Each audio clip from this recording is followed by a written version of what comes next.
Hi, thanks for tuning in. This is PEP Talks. I'm Sarah Workman-Ciccone. I'm a certified personality type and temperament instructor, coach, and consultant. And I only have 5 minutes to talk, and you probably only have 5 minutes to listen. So we'll get right to it. PEP Talks is Parents Empowered by Personality Type Awareness, Learning, and Knowledge. So basically what we're doing here is I've taken my private sessions with families and couples and clients, and I'm bringing them to YouTube through video tutorials to learn more about what personality type is and how we can use it to decode behavior, unravel misunderstandings, and strengthen the relationships with the people we love the most. Believe it or not, the greatest number of misunderstandings happen with the people we're closest to, because we start to expect that because we love each other, we naturally understand each other, and anything that happens out of line of our expectations was intentional, offensive, neglectful, or some sort of personal slight. Not true. We all have our own way of looking at the world, and once we're aware of that with type awareness, wow, we can really understand where the other person's coming from, where we're coming from, and learn how to communicate in a more encouraging way, as well as being willing to forgive ourselves, our daily, hourly, minute-by-minute mistakes and missteps, as well as that of others. And start enjoying the good that's happening rather than getting sucked into the trap of guilt about what's not working. So, as I said, we're going to keep it to 5 minutes and try and do our pep talks semi-daily, perhaps weekly if need be. So a quick overview today about personality type generally. The concept and theory of personality type was developed by Swiss psychologist Carl Jung. For people that don't enjoy background, this will be fast. Please just bear with me. Some people love background. And Jung theorized, having been a former student of Sigmund Freud, that in fact people were not all motivated by pleasure and action and desire, but rather had different ways of getting their energy, getting their information, making decisions, and later on was added dealing with their outer world. So Jung theorized that he really started with 3 dichotomies of personality type, and then the 4th was added by Catherine Briggs and her daughter Isabel Briggs-Myers. Okay, background done. Now we're going to talk about the meat and potatoes of personality type. As I said, 4 dichotomies, 8 preferences. So what this means is everybody, according to the theory, has a certain way that they prefer to give and get energy, whether it's extroversion, outside themselves, or introversion, inwardly. Different ways they prefer to take in information, through their 5 senses, focusing on the present facts and details, or through their intuition, looking conceptually at possibilities and greater meaning. Different ways of preferring to make decisions. Does a person prefer to use detached logic, objective criteria, or do they think more in a value-driven way, looking at subjective perspectives and effects on people? And then for the final dichotomy, how does that person prefer to interact with the outer world? Do they prefer to bring closure and order to their world with judging, or do they prefer to explore their world and leave their options open through perceiving? Okay, that was a very quick overview. And in the next session, we're going to talk more about this first dichotomy, extraversion and introversion. The important thing to remember as you proceed with personality type is to remember the limitations of it.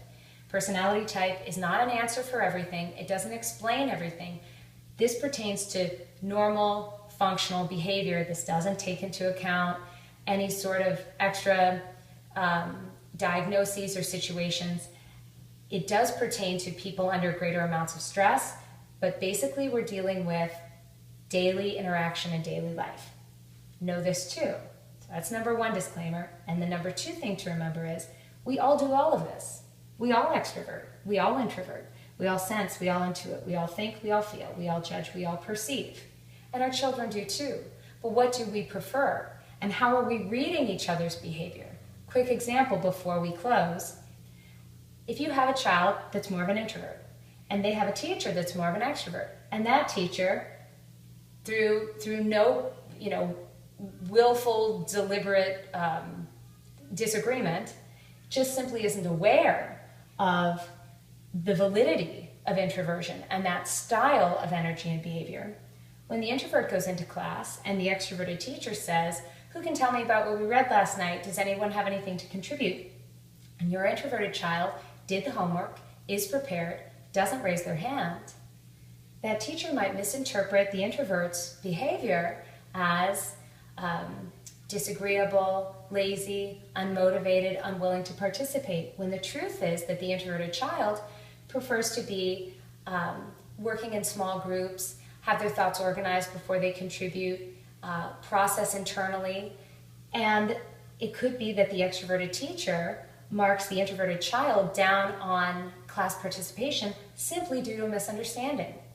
Now, you've probably already experienced those sorts of misunderstandings, but haven't been able to pin down what is the underlying framework that explains that.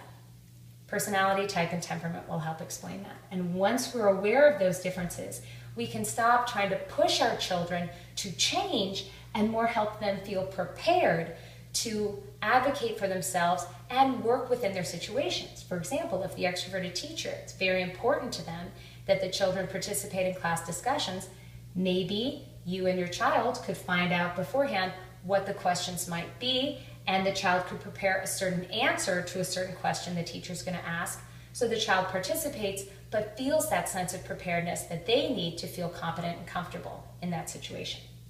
So there's a little hint to where we're going with this, using type and temperament to help unravel those misunderstandings, learn from conflict, improve our communication, strengthen our relationships, and loose ourselves from the drive to change and alter the very fundamental assets that we and our children already possess.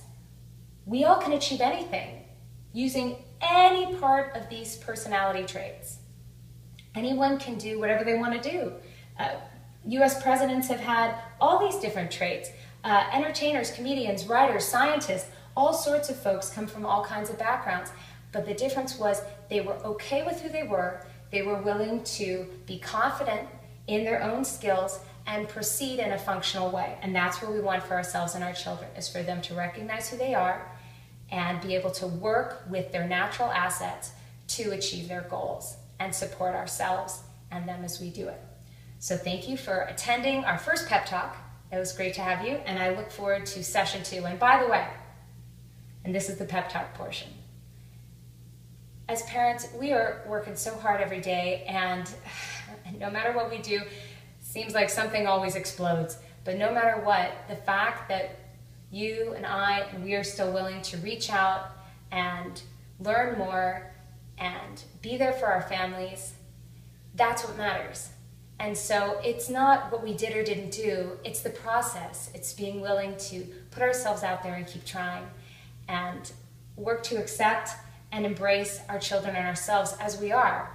And that leads to a real living relationship. So cheers to you, good job. That's what it's all about. And I look forward to seeing you next time. Thanks.